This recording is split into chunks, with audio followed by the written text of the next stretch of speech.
Hi everyone, आज हम देखेंगे टीम बिल्डिंग लीडरशिप के जो भी इंपॉर्टेंट क्वेश्चंस आपके चैनल पे पड़े हुए हैं उनके जो आंसर है वो मैं लेके आया हूँ एक बार फिर से क्विक रिवीजन, जो कि मैं एडवर्टाइजिंग मैनेजमेंट में भी लेके आया था। आपको काफ़ी हेल्प हुआ होगा, वहाँ से कमेंट्स भी आ रहे थे काफ़ी सारे लोगों के कि क्विक रिवीजन का वीडियो एक बार टीम बिल्डिंग लीडरशिप का भी लेके आइए।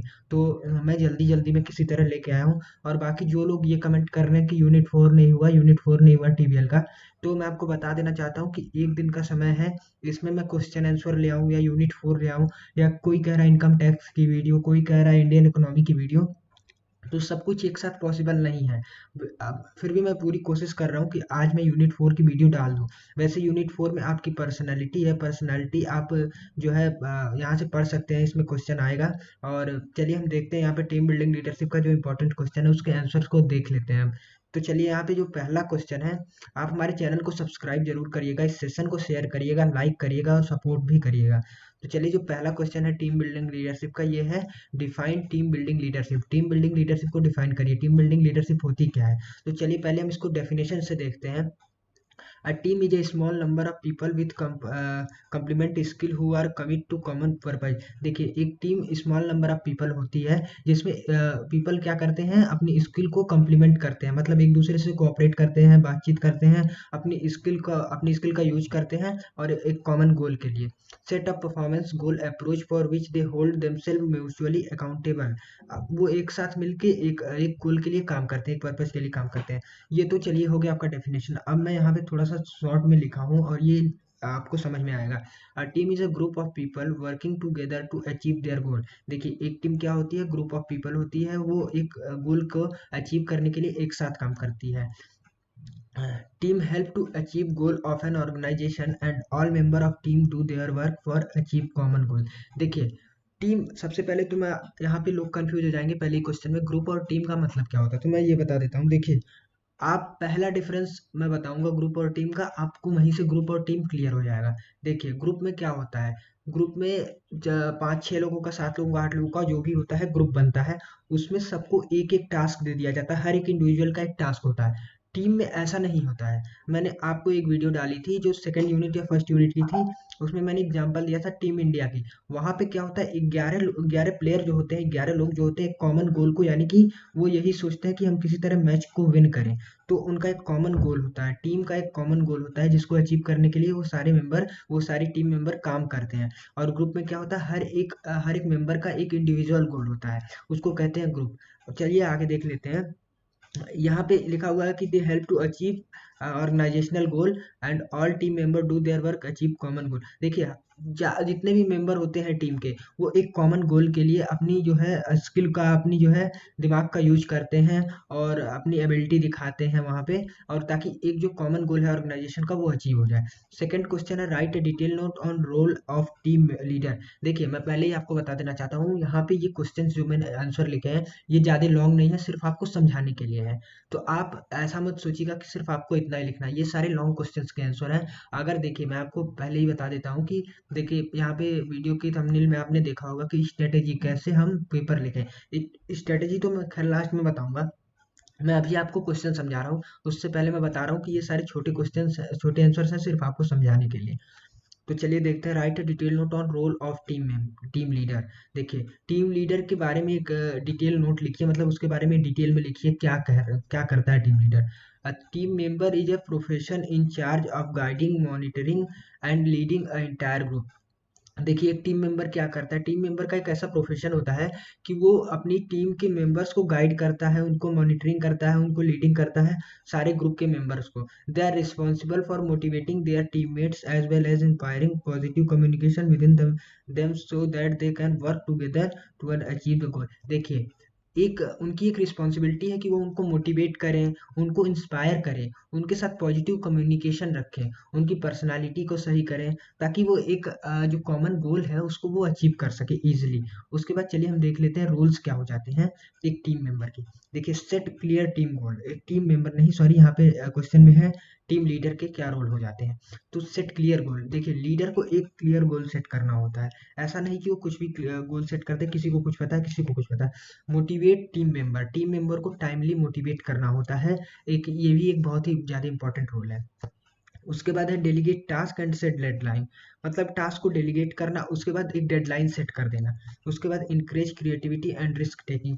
देखिए टीम मेंबर जो है वो टीम लीडर जो है वो रिस्क लेता है, वो रिस्क नहीं लेगा तो उसका काम ही नहीं चलेगा। और क्रिएटिविटी, इंक्रीज क्रिएटिविटी मतलब कि अगर कोई भी दिक्कत आ जाती है ऑर्गेनाइजेशन में तो उसको क्रिएटिविटी करके उसको सॉल्व करना, क्रिएटिव तरीके से सॉल्व करना एक टीम लीडर की बहुत ही बड़ी खासियत होती है। क्रिएटिविटी जैसे मान लीजिए अलग अलग तरीका, अब कोई भी लीडर हो गया ब्रेनस्टॉर्मिंग करवा के जो है अपने प्रॉब्लम्स को सॉल्व करता है या फिर नए नए आइडियाज लेता है। ब्रेनस्टॉर्मिंग का मतलब मैंने वीडियो में बताया था, ब्रेनस्टॉर्मिंग का मतलब कई लोगों से वोट करवाना, फिर जितना वोट ज्यादा वोट जिस चीज पे पड़ा है उस चीज को वहां पे फॉलो करना। उसके बाद है monitoring team performance and report on, team performance को मॉनिटर करना, उसको देखना और फिर उस पर रिपोर्ट करना कि कैसा पॉजिटिव आ रहा है या निगेटिव आ रहा है, कैसा काम चल रहा है। फिर लिसन टू टीम मेंबर, ये सबसे इम्पोर्टेंट पॉइंट है। आप एक टीम लीडर होते हुए अगर आप अपनी टीम की नहीं सुनते हैं तो ये बहुत ही बड़ा जो है, ये लीडरशिप का एक बहुत ही बड़ा निगेटिव पार्ट हो जाता है कि आप टीम मेंबर का नहीं सुनते। तो मतलब कि पूरा ये रोल होता है कि वो टीम मेंबर्स को सुनना चाहिए लीडर को। रिजॉल्व इशू और कॉन्फ्लिक्ट, इशू और कॉन्फ्लिक्ट जो भी झगड़े होते हैं, जो भी इशू होते हैं उनको सॉल्व करना। उसके बाद है what do you mean by group, what do you mean by group, also explain the types of group. देखिए मैंने पहले ही बता दिया था कि आपको कि ग्रुप क्या होता है। ग्रुप होता है कि वहाँ पे ऊपर बताया था, जैसे मान लीजिए जैसे टीम में भी दो से ज़्यादा लोग होते हैं और ग्रुप में भी दो से ज़्यादा लोग होते हैं, लेकिन ग्रुप में डिफरेंस क्या होता है, ग्रुप में सबका एक इंडिविजुअल जो है टास्क होता है। तो चलिए देख लेते हैं लिखा क्या है। Group is a number of people, two और more person come together and interact with other to achieve the objective of the organisation. Organisation के ऑब्जेक्टिव को अचीव करने के लिए दो से ज्यादा लोग जब एक साथ इंटरेक्ट करते हैं उसी को कहते हैं ग्रुप। तो चलिए इसमें देख लेते हैं two types of group, there are two types of group. पहला हो जाता है आपका फॉर्मल ग्रुप। फॉर्मल ग्रुप में आपको ऐसे ही बता देता हूँ, देखिए हिंदी में। फॉर्मल ग्रुप ये वो होता है कि जब कोई ऑर्गेनाइजेशन या मैनेजमेंट क्रिएट करती है अपने टास्क को लेके, अपने जो है गोल के लिए क्रिएट करती है कि हमें डिस्कस करने के लिए, या फिर एक ग्रुप बनाती है जो भी उनका टास्क है वो अचीव करने के लिए, तो उसको कहते हैं मतलब। देखिए फॉर्मल ग्रुप का मतलब ये हो जाता है कि एक ऑर्गेनाइजेशन या मैनेजमेंट द्वारा क्रिएट किया गया ग्रुप, उसी को कहते हैं formal group. There are four type of formal group, formal group में भी फोर टाइप होते हैं।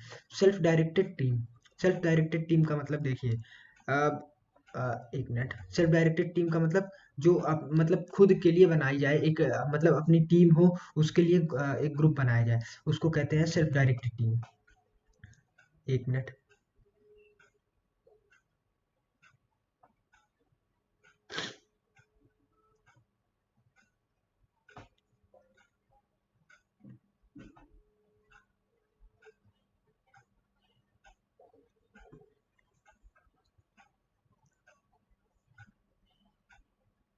हाँ, तो यहाँ पे पहला टाइप जो है वो है सेल्फ डायरेक्टेड टीम। दूसरा जो है इसमें क्वालिटी सर्कल है, और थर्ड है कमिट्स, और तीसरा चौथा है इसमें टास्क फोर्स। तो चार तरीके के आपके फॉर्मल ग्रुप होते हैं। ये सारे फॉर्मल ग्रुप होते हैं, ये सारे ऑर्गेनाइजेशन द्वारा जो है बनाए जाते हैं। और इनका एक मेन ऑब्जेक्टिव होता है, मतलब एक मेन काम होता है कि ये मतलब टास्क को अचीव करने में हेल्प करते हैं। देखिए क्वालिटी सर्कल का मतलब हो गया कि अ, जैसे मान लीजिए क्वालिटी सर्कल का मतलब कई सारे लोग जो हैं अलग अलग डिपार्टमेंट से आके एक सर्कल बनाते हैं, वहाँ पे एक ग्रुप बनाते हैं, वहाँ पे चीज़ों को डिस्कस करते हैं। कमिट्स का मतलब ये हो गया कि हफ्ते में एक बार शायद 1 घंटे के लिए, और इसको आपको अच्छे से देख लेना है, इसके बारे में मुझे इतनी नॉलेज नहीं है, ये जो चार पॉइंट हैं। तो कमिट्स का मतलब शायद हो गया कि हफ्ते में एक बार मिलते हैं, 1 घंटे के लिए मिलते हैं और चीज़ों को डिस्कस करते हैं। टास्क फोर्स का मतलब मुझे पता नहीं है क्लियर, तो आप इसको एक बार देख लीजिएगा। ये काफ़ी इंपॉर्टेंट हो जाता है कि ग्रुप्स के जो है टाइप्स क्या क्या होते हैं। फॉर्मल और इनफॉर्मल तो आपको मैं बता दूंगा, लेकिन ये चार टाइप्स बहुत ही इंपॉर्टेंट हो जाते हैं। उसके बाद है इनफॉर्मल ग्रुप। इनफॉर्मल ग्रुप जो एंटरटेनमेंट के लिए क्रिएट की जाती है, जो लोगों द्वारा क्रिएट की जाती है, जिसका मेन पर्पज ये नहीं होता कि ऑर्गेनाइजेशन को गोल को अचीव करना, जो ऑर्गेनाइजेशन नहीं क्रिएट करती है, जो मैनेजमेंट नहीं क्रिएट करती है, जो जैसे मान लीजिए व्हाट्सएप ग्रुप, इंस्टाग्राम ग्रुप, ये सारे ग्रुप्स जो होते हैं उसको कहते हैं इनफॉर्मल ग्रुप। उसके बाद हम चलते हैं क्वेश्चन 4 पे। क्वेश्चन 4 पे explain the effectiveness of team and it's factor. Effectiveness मतलब अच्छे से, किसी भी काम को बहुत अच्छे से कर जाना, उसी को कहते हैं इफेक्टिव। तो देखिए, the team effectiveness means a team achieve their task easily with in a given period of time. Team effectiveness क्या हो सकती है कि जो भी टास्क उसको दिया गया है वो एक टाइम से पहले उसको अच्छे से कंप्लीट कर ले, उसी को कहते हैं effectiveness, team effectiveness. Team effectiveness state that all team member complete their role and responsibility. Team effectiveness क्या कहती है कि मतलब जितने भी मेंबर्स हैं वो अपनी रोल्स और रिस्पॉन्सिबिलिटी को कंप्लीट करें। दे फुल्ली यूटिलाइज रिसोर्सेज, जो भी रिसोर्सेज उनको दी गई है उनको अच्छे से यूटिलाइज करें। And achieve task with in a given period of time, और टास्क को अचीव करें गिवन पीरियड ऑफ टाइम। देखिए, कुछ फैक्टर्स होते हैं जो कि टीम इफेक्टिवनेस को अफेक्ट करते हैं। पहला हो जाता है टीम कंपोजिशन। टीम कंपोजिशन मतलब टीम का जो भी रोल होता है वो एक ज़्यादा फैक्टर होता है जो अफेक्ट करता है। उसके बाद टीम डेवलपमेंट, टीम का डेवलपमेंट होना चाहिए टाइम टू टाइम। उसके बाद नेचर ऑफ टास्क, टास्क का नेचर क्या है। उसके बाद टास्क इन्वायरमेंट, टास्क जो हमें दिया गया है उसके लिए हमें इन्वायरमेंट कैसे मिली है। उसके बाद है लीडरशिप, लीडरशिप क्वालिटी क्या है, लीडर हमारा कैसा है। तो ये जो पांचों फैक्टर है ये अफेक्ट करते हैं कि टीम इफेक्टिव हो सकती है या नहीं। फिफ्थ क्वेश्चन हमारा है explain briefly role of team leader. Team leader को एक्सप्लेन करिए ब्रीफली। यहाँ पे मैंने पॉइंट्स लिखा है, आपको एक्सप्लेन करना। देखिए, जो टीम का पहला रोल होता है वो होता है मोटिवेट। किसी भी टीम मेंबर्स को मोटिवेट करना एक टीम लीडर का है जो रोल होता है। उसके बाद सेकंड रोल होता है इंट्रोड्यूस टास्क, टास्क के बारे में उसे अच्छे से बताना। थर्ड होता है रिजॉल्व इशू और कॉन्फ्लिक्ट, कॉन्फ्लिक्ट जो भी दिक्कत आती है ऑर्गेनाइजेशन के टीम मेंबर्स को उनको रिजॉल्व करना, उनके बीच में कॉन्फ्लिक्ट जो होती है उनको रिजॉल्व करना। बिल्ड ए यूनिक टीम, एक यूनिक एक अलग एक अच्छी टीम बनाना। उसके बाद होता है develop a self managing team. Self managing team ऐसा एक टीम डेवलप करना है कि कभी लीडर ना रहे, लीडर को कुछ हो जाए तो वो खुद सारी चीज़ों को मैनेज कर सके। उसके बाद है मेक द वर्क इंटरेस्टिंग, ऐसा इन्वायरमेंट, ऐसा वर्क बनाना है कि सबको इंटरेस्टिंग लगे और काम करने में मन लगे। फिर उनको प्रोवाइड रिसोर्स, प्रोवाइड अच्छी अच्छी रिसोर्सेज प्रोवाइड करना, टाइम पे रिसोर्स प्रोवाइड करना ताकि काम जो है अच्छे से कर सके। इनकरेज टाइम टू टाइम, देखिए जो भी हमारे टीम मेंबर्स हैं, पीपल्स हैं, उनको इनकरेज करना, उनको मोटिवेट करना, ये एक बहुत ही बड़ा जो है रोल है वो टीम लीडर का। तो उसके बाद जो लास्ट पॉइंट है develop team member potential. Team members जो होते हैं उनका पोटेंशियल डेवलप करना, उनका पोटेंशियल इंक्रीज करना। उसके बाद जो हमारा सिक्स्थ क्वेश्चन है what is leadership also and explain it's need और इम्पोर्टेंस। देखिए, मतलब लीडरशिप क्या होती है, उसके नीड्स और इम्पोर्टेंस को एक्सप्लेन करिए। तो मैं फिर से आपको बता रहा हूँ कि मैं छोटा छोटा आंसर लिखा हूँ, लेकिन फिर भी आपको यहाँ पे जो है अच्छे से आंसर लिख के आना है। मैं सिर्फ समझाने के लिए आंसर्स लिखा हूँ। तो leadership is art of motivating a group of people to act toward achieving a common goal. Leadership एक आर्ट है जो कि मोटिवेट करता है ग्रुप ऑफ पीपल्स को ताकि वो अपना काम अच्छे से कर सकें और कॉमन गोल जो है उनको अचीव कर सके। It is ability to done the task of an organization in effective manner. ये एक एबिलिटी होती है, देखिए लीडरशिप एक एबिलिटी होती है कि अपने टास्क को इफेक्टिव मैनर में ऑर्गेनाइजेशन के टास्क को कंप्लीट करा सके टीम मेंबर से। अब देखिए इंपॉर्टेंस ऑफ लीडरशिप, लीडरशिप के कुछ इंपॉर्टेंस है। मोटिवेट एम्प्लॉय, ये टाइम टू टाइम एम्प्लॉय को मोटिवेट करता रहता है, उनको कॉन्फिडेंस मिलाता है, क्रिएटिंग कॉन्फिडेंस। उसके बाद थर्ड है कोऑर्डिनेशन, उनसे कोऑर्डिनेशन मतलब उनसे बातचीत करते रहता है, उनके बीच में रिलेशन बना के रखता है। उसके बाद फोर्थ है मोरल बिल्डिंग, उनके मोरल को जो हाई करता है, उनको मोटिवेट करता है, उनको सपोर्ट करता है। और फिफ्थ है गोल सेटिंग, गोल को सेट करता है। उसके बाद चलिए जो हमारा एट्थ क्वेश्चन है वो है explain personality and it's theory. काफ़ी लोग कह रहे हैं फोर्थ यूनिट नहीं आई, फोर्थ यूनिट नहीं आई। तो फोर्थ यूनिट में ज़्यादा कुछ मेन नहीं है। आपको फोर्थ यूनिट में जो है सिर्फ पर्सनालिटी के बारे में पढ़ना है, इसके जो है टाइप्स के बारे में पढ़ना है, और बाकी यही दो क्वेश्चन जो है मेन है कि पर्सनालिटी होती क्या है, इसके टाइप्स क्या होते हैं। तो मैंने ये क्वेश्चन इसमें कवर कर दिया है। तो चलिए देख लेते हैं। Personality describe the unique pattern of thought feeling and behaviour. देखिए पर्सनालिटी क्या करती है, किसी भी आदमी की या किसी भी मेंबर की पर्सनालिटी क्या डिस्क्राइब करती है। उसका एक जो थॉट होगा, उसकी जो बातचीत होगी वो यूनिक होगी, सबसे अलग होगी, उसकी फीलिंग्स यूनिक होगी, उसका बिहेवियर जो होगा वो सबसे अलग होगा। यही है पर्सनालिटी जो कि सबसे अलग आपको रखता है। उसके बाद that difference person to from other. देखिए जो क्या करता है, अदर पर्सन से आपके अंदर जो है डिफरेंस क्रिएट करता है। मतलब कि अगर किसी और आदमी को देखते हैं और अगर आपको देखते हैं तो जो भी आप में नयापन आएगा, जैसे कि आपका एक बात करने का तरीका अलग होगा, आपकी फीलिंग्स अलग होगी, आपका बिहेवियर अलग होगा, सब प्रोफेशनल होगा, उसी को कहते हैं पर्सनालिटी। अब देखिए कुछ थियरी होती है पर्सनालिटी की, ये मोस्ट इंपॉर्टेंट है फोर्थ यूनिट में, आप इसको पढ़ लीजिएगा। देखिए साइकोलॉजिस्ट करके एक थियरी होती है, मोटिवेशन और पर्सनालिटी, इसमें क्या होता है कि जो भी हम अपने आप को मोटिवेट में, जो भी आदमी मोटिवेट रहता है उसको पहला थियरी उसके लिए है।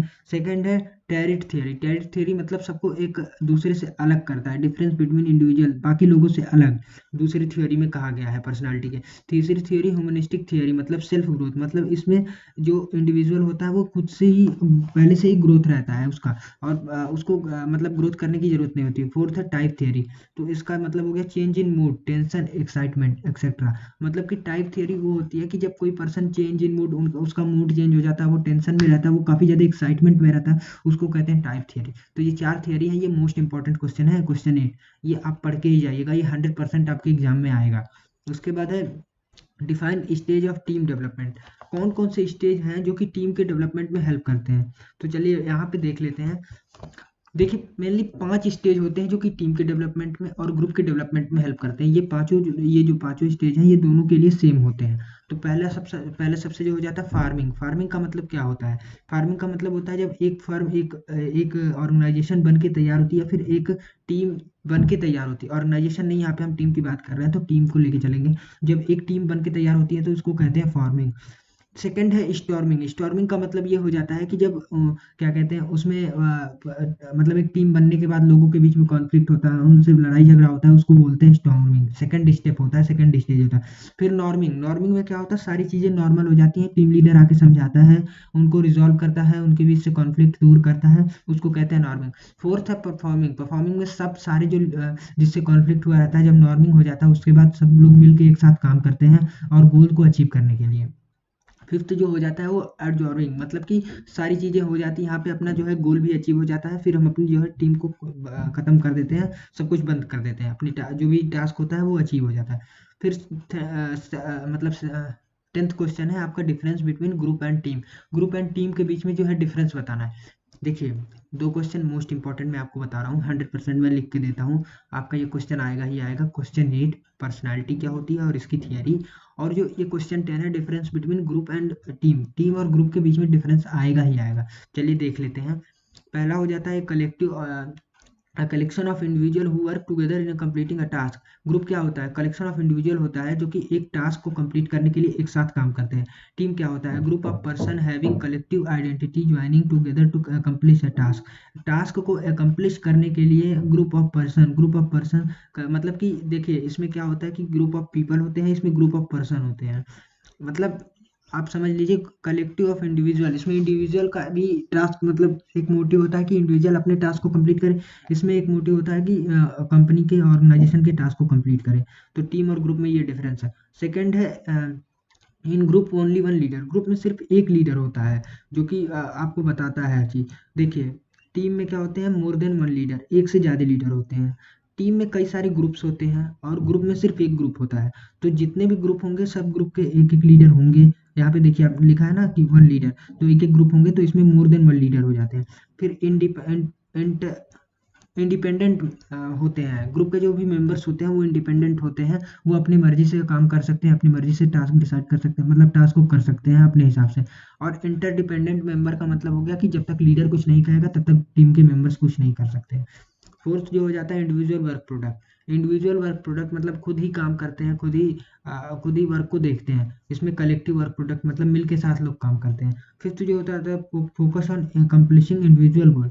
देखिए इसमें क्या करते हैं, अगर ग्रुप में ये होता है कि अगर इंसान अपने अपने गोल्स को अचीव कर लेता है तो ऑर्गेनाइजेशन की गोल अचीव हो जाती है। तो यहाँ पे वो फोकस करता है अपने इंडिविजुअल गोल पे। और यहाँ पे क्या होता है, कंप्लीट टीम गोल। टीम की गोल एक ही गोल होता है, किसी का अलग अलग टास्क नहीं होता है, उसको अचीव करना, उसके लिए सारे लोग मिलकर काम करते हैं। 11th क्वेश्चन है आपका और लास्ट क्वेश्चन है explain the myths of leadership. ये भी 100% आपका आएगा ही आएगा। Myths of leadership. लीडरशिप के कुछ मिथ्स, कुछ अफवाह, कुछ व्यूमर होते हैं। पहला हो जाता है लीडर आर बॉर्न मेड, मतलब कि लीडर जो होते हैं वो मतलब जब वो पैदा होते हैं तभी से भी वो एक लीडर के रूप में होते हैं। वो मतलब उनके अंदर एक लीडरशिप वाली क्वालिटी होती है। उसके बाद सेकंड है leaders must be the more knowledgeable. देखिए इसमें जो लिखा है कि leaders must be the more knowledgeable, इसमें मतलब इसका मतलब ये हो जाता है कि लोग ऐसा सोचते हैं कई बार कि लीडर के पास बहुत ज़्यादा नॉलेज होती है, लेकिन ऐसा भी नहीं होता है। लीडर के पास वो स्किल होना चाहिए, वो क्वालिटी होनी चाहिए। नॉलेज नॉलेज का वो क्या करेगा, नॉलेज तो कम भी रहे तो भी चल जाएगा। उसके बाद है management and leadership are the same. यहाँ पे कह रहा है मैनेजमेंट और लीडरशिप सेम होता है, बिल्कुल ऐसा नहीं होता है। मैनेजमेंट चीज़ों को मैनेज करता है, लीडरशिप क्या करता है, मोटिवेट करता है और बाकी टीम मेंबर्स को समझाता है, कॉन्फ्लिक्ट रिजॉल्व करता है, तो लीडरशिप का ये काम होता है। उसके बाद है leadership have all answer. Leadership, लोग कहते हैं कि लीडरशिप के पास ऑल आंसर होते हैं, सारे तरह के आंसर होते हैं। ऐसा कुछ नहीं होता। जो उसको टास्क दिया रहता है उसके रिलेटेड से, उसके रिलेटेड लीडर बनाए जाते हैं, तो उस उनके पास सिर्फ उसी चीज़ का आंसर रहता है उस टास्क से रिलेटेड। उसके बाद है leaders are always at the top. Leaders always at the top पे रहते हैं, हमेशा टॉप पे रहते हैं। ऐसा कुछ नहीं है, लीडर से भी ऊपर कई लोग रहते हैं। तो ऐसा ये भी कहने की बात है सिर्फ कि लीडर आर ऑलवेज टॉप। उसके बाद है last, all manager all leader. ये तो यही बात हो गई, management and leadership are the same, all managers all leader. ऐसा नहीं होता है, सारे मैनेजर्स लीडर नहीं होते हैं, उनका काम सिर्फ होता है चीज़ों को मैनेज करना। और लीडर अपने आप में एक लीडर होता है, वो एक टीम या ग्रुप को लीड करता है। तो लीडरशिप का ये कुछ मिथ्स था, मतलब अफवाह ह्यूमर था। आप इसको अच्छे से पढ़ लीजिएगा। ये सारे क्वेश्चन मैंने जल्दी से जल्दी शॉर्ट में ख़त्म करने की कोशिश किया है। तो आप इसको शेयर ज़रूर करिएगा और सपोर्ट करिएगा, सब्सक्राइब करिएगा चैनल को। Thank you.